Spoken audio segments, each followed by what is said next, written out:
Hi, last time we went over one octave scale patterns for each string set. Today we're going to learn how to connect those together. We'll start out with a major scale with a root on the low E string or your sixth string. And we're going to shift into a G major scale with the root on the fourth string up or on the D string. We're going to shift through the octave. Okay. First we walk through the sixth string root pattern till we get to the sixth note. Then we take our first finger and shift or slide it up to the fourth fret, putting us in place so that our second finger can land on the octave of G. That puts us in a position to play our major scale from a root on the fourth string. Okay, and when you reverse that, you simply use the first finger to shift backwards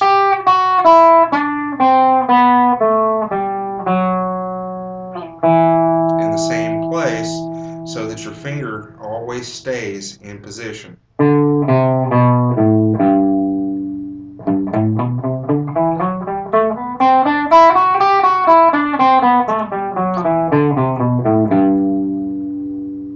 Okay, and it works the same with each of these string sets.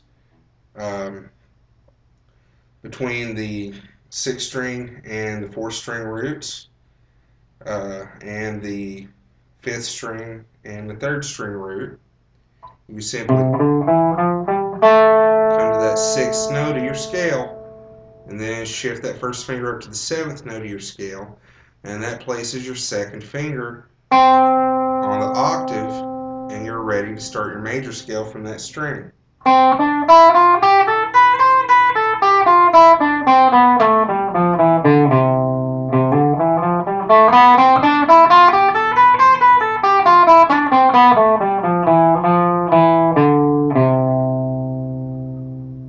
Okay, so let's go on down to the fourth string root.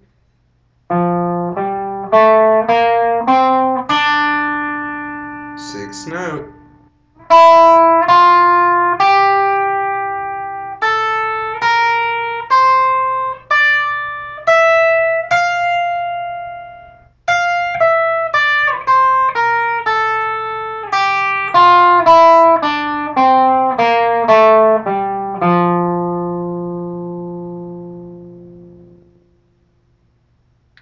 Okay, now you want to keep in mind, since you're playing over two octaves, your starting and stopping points. The best place to start and stop at would be your basic starting and stopping points, or your basic major arpeggio, your first, third, and fifth note of the scale. The same notes that are used to make your major chord that goes along with this scale. For example, in your first octave of your sixth string root note, it would be your G note on the third fret of your low E string, B note on the second fret of your A string, and your D note on the fifth fret of your A string.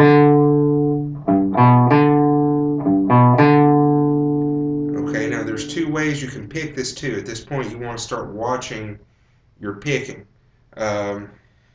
I choose to do it most of the time down, down, up.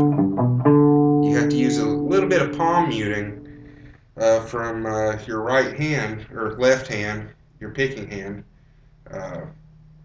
as you hit these to kind of make them stop ringing, because otherwise it'll be like you're playing a chord. So, and one of the other things that I rarely see mentioned on other instructional videos is the right-handed fingering of arpeggio figures like this. You want to keep your fingers tilted so that they touch the string underneath it. It's the exact opposite that you want to do with chords or with most scales. but you have to use both hands to mute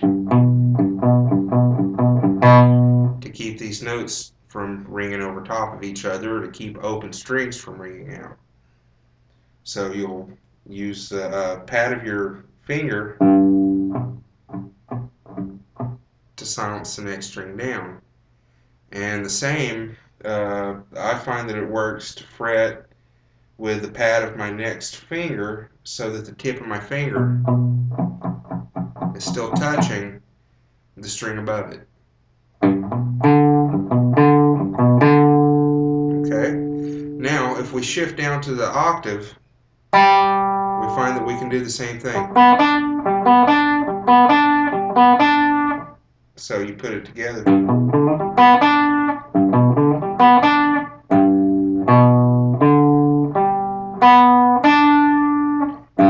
3, 5, 1, 5. Alright? Now these are the best places to start and stop when you begin improvising. Later on, we'll work with a huge 2-octave arpeggio that works a little bit differently. I like to call it the arpeggio that killed Yngwie. Most rock guitarists use just these 3-note arpeggios, major, minor, and diminished arpeggios. I like to add a little bit to it, and go on out to my extensions, my 7s, my 9s, 11s, etc. But if you put this together, once you hit that 3rd note, you can bring your 2nd finger down underneath that 4th finger, and there you have it. And you can even carry it on up another octave by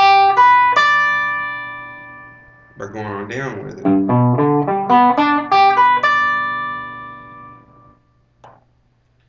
So there's that, and then the same thing with your other scale patterns. From your 5th string root,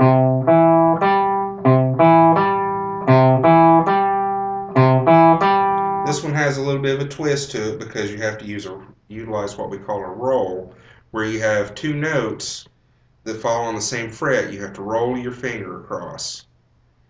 Okay, so let's start with our 2nd finger on our 3rd fret of our 5th string. 1st finger on the 2nd fret of the next string down, and then the 4th finger on the 5th fret. Alright, now we're going to bring our 1st finger up to the 5th fret C note on our 3rd string up, or our G string, and we're going to roll it down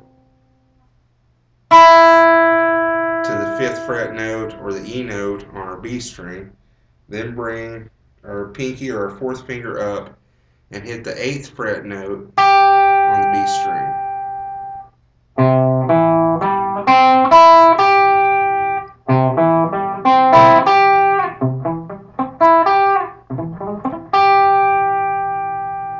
Okay, and at this point you can actually carry it on up another octave and use a hammer-on and a right-handed hammer-on.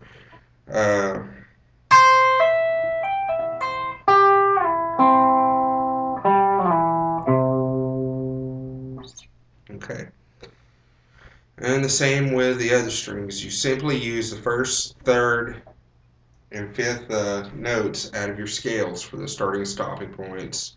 Now to play out of the scale and use those, I did so on the last video, but again.